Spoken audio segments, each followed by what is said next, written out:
Hello students, welcome to the maths fighter. Students, आज हम exercise 2.2 का क्वेश्चन नंबर 8th और उससे आगे का क्वेश्चन यानी कि 9th क्वेश्चन है, जो कि इस एक्सरसाइज का लास्ट क्वेश्चन है। ये दो क्वेश्चन को कंप्लीट करेंगे और यहाँ पर ये एक्सरसाइज को कंप्लीट करेंगे 2.2 को। ठीक है, तो देखिए क्वेश्चन नंबर 8th है हमारा। Let A equals to x y z and B equals to, देखो ये हमें ए और बी दो सेट दिए हैं। Find the number of relation from A to B. अब देखो हमें क्या फाइंड करना है, नंबर ऑफ रिलेशन। अब देखो नंबर ऑफ रिलेशन, देखो मैंने आपको बताया था कि नंबर ऑफ रिलेशन क्या होता है। नंबर ऑफ रिलेशन होता है ना, कार्टेशियन प्रोडक्ट के जो हमारे क्या होते हैं, subset subset of number of subset of Cartesian product of A cross B, यानी कि जो हमारे सेट हैं उनका जो हमारा कार्टेशियन प्रोडक्ट होता है उसके हमारे नंबर ऑफ सबसेट होते हैं। ठीक है, number of subset of Cartesian product, उसी को हम क्या बोलते हैं, नंबर ऑफ रिलेशन। तो रिलेशन, नंबर ऑफ रिलेशन क्या होते हैं, यही होते हैं ना, कार्टेशियन प्रोडक्ट में जितने भी हमारे क्या होते हैं, सबसेट होते हैं, नंबर ऑफ सबसेट, उसी को हम बोलते हैं नंबर ऑफ रिलेशन। उतने ही हमारे नंबर ऑफ रिलेशन होंगे जितने सबसेट होंगे। किसमें होंगे सबसेट, जितने हमारे कार्टेशियन प्रोडक्ट के सबसेट होंगे। तो देखो सबसे पहले अगर हम देखो, अभी हमें नंबर पूछा है ना, सबसेट निकालने को नहीं पूछा है। अगर हमें सबसेट निकालने को पूछता तो फिर हम क्या करते, सबसे पहले कार्टेशियन प्रोडक्ट निकाल लेते, कार्टेशियन प्रोडक्ट को सॉल्व कर लेते, ए क्रॉस बी करके हम इसको सॉल्व कर लेते। उसके बाद हम क्या करते, कार्टेशियन प्रोडक्ट आ जाते, फिर हम उसके सबसेट बना लेते, सबसेट भी निकालते। लेकिन सबसेट निकालने को नहीं बोल रहा, सिर्फ हमें क्या बोल रहा है, ये नंबर ऑफ, हमें नंबर निकालने पड़ेंगे। नंबर ऑफ रिलेशन बोल रहा है ना, नंबर ऑफ रिलेशन बोल रहा है, तो number of subset of Cartesian product, तो हम सिर्फ सबसेट के क्या निकालेंगे, कितने सबसेट हैं ये फाइंड करना है, ये फाइंड कर लेंगे हम। ठीक है, तो आसान से है। देखो सबसे पहले देखो नंबर ऑफ, हम क्या लिख देते हैं, number of relation. Number of relation क्या होता है, number of relation equals to number of subsets of Cartesian product A cross B. मैंने ए क्रॉस बी लिख दिया क्योंकि कार्टेशियन प्रोडक्ट है ना, एक कार्टेशियन प्रोडक्ट ए और बी, हमारे पास यही दो सेट तो हैं, तो इनका कार्टेशियन प्रोडक्ट का सबसेट। ठीक है, number of subset of A cross B. ठीक, अब देखो अगर मैं नंबर ऑफ, सबसे पहले मुझे क्या निकालने पड़ेंगे, number of Cartesian product, number of subset of, सबसे पहले नंबर ऑफ कार्टेशियन प्रोडक्ट निकाल लेते हैं। ठीक है, नंबर ऑफ कार्टेशियन प्रोडक्ट यानी कि number of A cross B, number of A cross B हम ये निकाल लेते हैं। तो number of A cross B कैसे आता है, n A into n B से आता है। तो देखो एन ए यानी कि n A number of element of A, तो ए के एलिमेंट कितने हैं, 3 हैं। Number of element of B 2 element है, तो ये क्या हो जाएगा, 2 3 जा 6 हो जाएगा, ये 6, यानी कि हमें पता लग गया कि ए क्रॉस बी में हमारे कार्टेशियन प्रोडक्ट में जो एलिमेंट्स हैं वो 6 हैं। Number of elements of Cartesian product A cross B 6 है, हमारे 6 एलिमेंट है। अब देखो जब हमारे पास एलिमेंट पता लग जाते हैं ना, तो हम क्या निकाल सकते हैं, देखो सबसेट निकालने का फॉर्मूला क्या होता है, number of subset. Number of subset कैसे निकाले जाते हैं, नंबर ऑफ सबसेट कहो या नंबर ऑफ पावर सेट बोलो, power set, number of element of power set, number of subset बोलो या number of element of power set. तो number of element of power set निकालने का formula 2 to the power n होता था ना, तो उसी को तो हम क्या बोलते हैं, नंबर ऑफ सबसेट। क्योंकि जो number of element of power set होते हैं वो क्या होते हैं, पावर सेट क्या होते हैं, पावर सेट होते हैं किसी सेट के जितने भी सबसेट हैं उनका अगर हम कलेक्शन ले लें तो उसी को तो हम क्या बोलते हैं, पावर सेट बोलते हैं ना। तो नंबर ऑफ सबसेट का फॉर्मूला भी यही हो जाएगा, 2 टू दी पावर n ना। तो 2 टू दी पावर n यानी कि n हमारा क्या है, n हमारा 6 है। ये n क्या होता है, number of element, number of element होते हैं ना किसी भी सेट के, तो हमें इसका निकालना है ना, इसके सबसेट निकालने हैं। तो ये क्या है, number of element of A cross B. ठीक है, हम यहाँ पर लिख सकते हैं n equals to number of elements of A cross B. A cross B का मतलब कार्टेशियन प्रोडक्ट। ठीक, तो ये n इक्वल टू 6 आ गया, तो हम आसानी से निकाल सकते हैं, 2 की पावर 6 कर लेंगे। अब देखो 2 की पावर 6 क्या होता है, 2 की पावर 5 होता है हमारा 32, और फिर 2 से मल्टीप्लाई कर देंगे कितना आ जाएगा, 64 आ जाएगा। देखो 64 होता है, 2 टू दी पावर 6 64, ये हमारा नंबर ऑफ सबसेट आ गया। अब देखो नंबर ऑफ सबसेट आ गया हमारा, नंबर ऑफ सबसेट ही तो हमारा नंबर ऑफ रिलेशन होता है ना, अभी तो बताया था ये। देखो ये तो हमारा फॉर्मूला होता है, इसको याद रखना। ये देखो, तो ये क्या है हमारा, नंबर ऑफ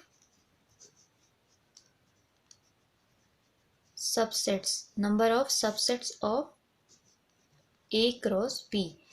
और ये क्या था हमारा, नंबर ऑफ सबसेट निकालने का फॉर्मूला था 2n, और number of subset of A cross B हमारा निकल गया। तो यही हमारा क्या होता है, नंबर ऑफ रिलेशन। तो हम इसको क्या लिख देंगे, नंबर ऑफ रिलेशन भी हमारे 64 हो जाएंगे। नंबर ऑफ रिलेशंस ये भी हमारे 64 हो जाएंगे। ये हमारा आंसर है, ठीक है। अब देखो 9th क्वेश्चन है, let R with relation on Z. अब देखो ऑन जेड बोल रहा है तो इसका मतलब क्या है, यहाँ हमें दिया है ऑन जेड, इसका मतलब है कि जेड का जेड से रिलेशन, जेड टू जेड, ठीक है। Defined by R equals to, ये हमें रिलेशन दिया है, इज एन, ये देखो A minus B is an integer. अब देखो ना एक बात यहाँ पर हमें अच्छे से समझा रखी है, देखो कि हमें क्या दिया है, ए माइनस बी। सबसे पहले तो ये बोलता है कि जेड क्या है, जेड का मतलब होता है कि इंटीजर, ठीक है। जेड हमारा इंटीजर होता है। इंटीजर क्या होते हैं, पॉजिटिव इंटीजर और नेगेटिव इंटीजर होते हैं, ठीक है। अगर हम नंबर लाइन पे दिखाएं तो जीरो के पॉजिटिव राइट साइड भी होते हैं और लेफ्ट साइड भी होते हैं नेगेटिव में ना, तो पॉजिटिव और नेगेटिव इंटीजर होते हैं हमारे। तो फिर इसने ये भी बोलता है कि देखो यहाँ भी बोलता है कि A comma B such that A comma B belongs to Z, ठीक है। A comma B belongs to Z का मतलब है ये पहले वाला जो ये ए है, ये पहले वाले सेट जेड का एलिमेंट है, और ये बी है, ये बी क्या है, बाद वाले सेट जेड, जो कि दूसरा वाला सेट भी हमारा जेड ही है, उसका एलिमेंट है, ठीक है। अब देखो A minus B is an integer. अब देखो हमेशा हर हालत में ना, अगर हम पहले ये इंटीजर का सेट है, इंटीजर का सेट है इसका मतलब, तो इंटीजर में से अगर हम इंटीजर माइनस करेंगे तो इंटीजर ही तो आएगा, ठीक है। तो देखो यहाँ से हमें ये चीज़ मिल रही है कि यहाँ पर क्या होगा ना, अगर हम इसका एरो डायग्राम बनाएं, ठीक है, एरो डायग्राम बनाएंगे तो उसमें क्या मिलेगा हमें कि हर किसी एलिमेंट का हर किसी एलिमेंट का कोई ना कोई क्या होगा, दूसरे वाले सेट के साथ रिलेशन होगा ही होगा।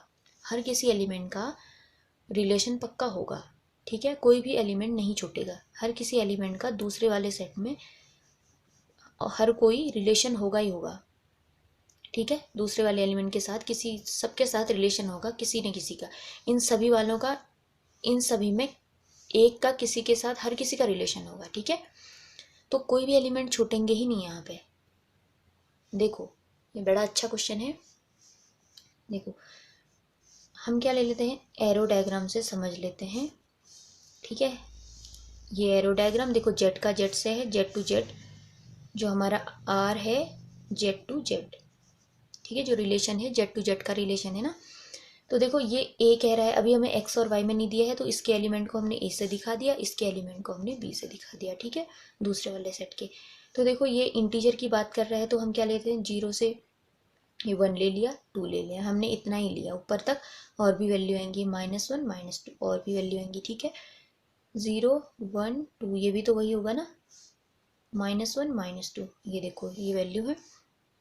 अब देखो ना ये क्या, ये बोलता है कि ए माइनस बी इंटीजर आना चाहिए, और वैसे भी ना इंटीजर ये होगा ही होगा, क्योंकि पूरा सेट इंटीजर है, तो इंटीजर में से इंटीजर माइनस करेंगे तो इंटीजर ही आएगा, ठीक है। तो इसको मैं आपको दिखा भी देती हूँ कैसे आता है। देखो अगर हम क्या करते हैं ना, ए माइनस बी बोल रहे हैं, ए माइनस बी यानी कि इसमें से हम इसको माइनस कर देते हैं। वैसे तो हम इसमें से भी इसको माइनस करें एक ही बात है, क्योंकि एक ही जैसे सेट है ना, वो जेड ही तो है दोनों सेट। तो ए माइनस बी करते हैं, अगर हम ए की जगह क्या ले लेते हैं, यहाँ से कोई एलिमेंट उठा के 1 रख लेते हैं, ठीक है। और यहाँ हम बी की जगह क्या ले लेते हैं, बी की जगह 1 ही ले लेते हैं, चलो ठीक है। ए भी 1 लिया, बी भी 1, इसका मतलब ए माइनस बी अगर हम करेंगे तो 1 - 1 0, जीरो इंटीजर ही तो होता है ना। तो देखो 1 का 1 से रिलेशन हो जाएगा, पहले तो यहाँ पर 1 का 1 से रिलेशन है। फिर अगर हम क्या रखते हैं x, अगर हम a इक्वस टू क्या रखते हैं 2 रख लेते हैं, और b इक्वस टू हम क्या रख लेते हैं 0 रख लेते हैं, चलो यहाँ से हमने 0 उठा लिया। तो a माइनस बी अगर हम करें ना, तो 2 - 0 इसका मतलब क्या आएगा, 2 आ गया। तो 2 का 0 से रिलेशन हो जा रहा है, ये देखो, ठीक है। अगर हम यहाँ से क्या लेते हैं, 0 ले लेती हूँ मैं, a को मैं 0 ले लेती हूँ, b को मैं 1 ले लेती हूँ, ठीक है। तो 0 - 1 हम करेंगे तो -1 आ रहा है। देखो इंटीजर ही तो मिल रहे हैं, ये इंटीजर मिल रहा है, यहाँ इंटीजर मिल रहा था, ये सब इंटीजर मिल रहे हैं, इंटीजर ही तो मिल रहा है ना माइनस करने पे। तो हमारा रिलेशन बन जाएगा 0 से 1 का रिलेशन। 0 से 1 कहाँ है, 0 और 1 लिया था ना, 0 से 1 का भी रिलेशन बन जा रहा है ये, ठीक है। इसी तरह से ना हम अगर निकालते जाएंगे ना तो हर किसी के साथ रिलेशन बनेगा ही बनेगा। अब देखो अगर मैं क्या करूँ ना, क्या ले लेती हूँ, ए की जगह मैं क्या ले लेती हूँ, -1 ले लेती हूँ, बी की जगह मैं क्या ले लेती हूँ, -2 ले लेती हूँ। तो -1 -2, इसका मतलब ये -1 + 2, ये क्या बन जाएगा, 1 बन जाएगा, प्लस का ये भी तो इंटीजर होता है ना। तो -1 और 2 में हमारा क्या बन जाएगा, रिलेशन बन जाएगा, -1 2, -1, -2, ये देखो, ठीक है। फिर अगर मैं क्या रखूँ, -2 रखूँ, अगर ए इक्वस टू -2 रख दिया मैंने, तो फिर मेरा क्या मिल जाएगा, बी में क्या रखूँ, बी हम रख लेते हैं 2 रख लेते हैं। तो देखो -2 क्या हो गया, ये माइनस का 4। देखो फिर ये माइनस का 4 कहाँ आ जाएगा, ये देखो क्या रिलेशन बन रहा है, -2 और 2। देखो -4 क्या है, -4 भी तो हमारा इंटीजर है, ये भी तो हमारा इंटीजर होता है, ठीक ठीक है, ये भी -4 हमारा इंटीजर होता है। तो -2 और 2 में भी रिलेशन बन जा रहा है, -2 और 2 में रिलेशन। देखो इस तरह से ना हर किसी के साथ रिलेशन बनना ही बनना है, ठीक है। देखो अगर हम क्या रखते हैं ना, अगर हम क्या रखते हैं, 2 रखते हैं, यहाँ से 2 ले लेते हैं, और यहाँ से क्या ले लेते हैं, यहाँ से हम -1 ले लेते हैं, यहाँ से -2 ले लेते हैं, ठीक है। -1 लिया, -2 लिया, तो क्या आ जाएगा, -1 + 2, हमारा क्या आ जाएगा, हमारा आ जाएगा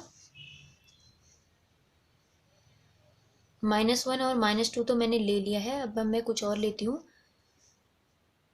ए को हम क्या ले लेते हैं, ए को हम ले लेते हैं 1 ले लेते हैं, बी को -1 ले लेते हैं, ठीक है, बी को -1 ले लेते हैं। तो हमारा क्या आ जाता है, 1 माइनस -1, 1 + 1, इसका मतलब हमारा 2 आ गया। देखो 2 भी इंटीजर है, तो इसका मतलब 1 और -1 में भी रिलेशन है, 1 और -1 में भी रिलेशन। अब देखो हमें यहाँ से आसानी से पता लग गया ना। देखो जितने अभी मैंने लिए थे एलिमेंट, इन सब से हर किसी से इमेज बन रही है, हर किसी से रिलेशन बन रहा है। देखो इसका रिलेशन यहाँ बन रहा है, इसका रिलेशन यहाँ बन रहा है, इसका यहाँ बन रहा है, ये सब का रिलेशन बन रहा है।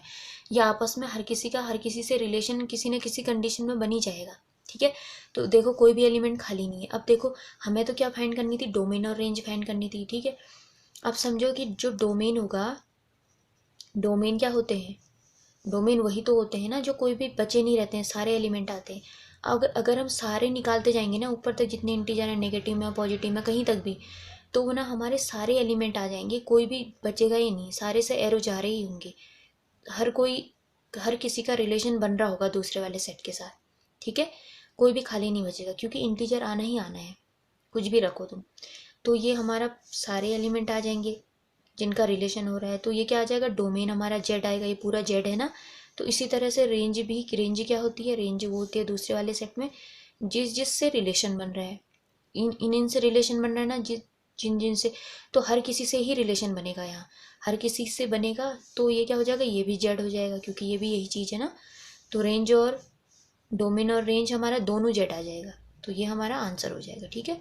बहुत आसान है, बहुत इजी है, इतना कैलकुलेशन करने की ज़रूरत नहीं है। ये तो मैंने सिर्फ आपको प्रूफ दिखाने के लिए इतना कुछ किया है, ये बाकी ऐसा कुछ करने की ज़रूरत नहीं है, ये सीधे ही आ जाएगा। यहीं पे सोचो, देखो ये हमारा रिलेशन ऑन जेड है, इसका मतलब जेड इंटीजर है, खुद ही वो इंटीजर कह रहा है, तो इंटीजर के सेट हो जाएंगे। और फिर ए माइनस बी बोलता है, तो इसका मतलब ए माइनस बी इंटीजर होगा ही ना। वैसे भी देखो इंटीजर में से इंटीजर माइनस करेंगे तो इंटीजर ही तो आएगा भाई, और इंटीजर आएगा तो हर किसी के तो पहला वाला हमारा डोमेन भी जेड बन जाएगा, वही सेट आएगा, और रेंज भी वही सेट आएगी, ठीक है। तो देखो ये क्वेश्चन भी हमारा कंप्लीट हुआ, और यहाँ से ये कंप्लीट हुआ तो हमारा एक्सरसाइज भी 2.2 हमारी कंप्लीट हो गई है। अब नेक्स्ट वीडियो में मिलते हैं और नई एक्सरसाइज के साथ 2.3 को के क्वेश्चंस और उसके बेसिक को करेंगे हम, ठीक है। तो थैंक यू।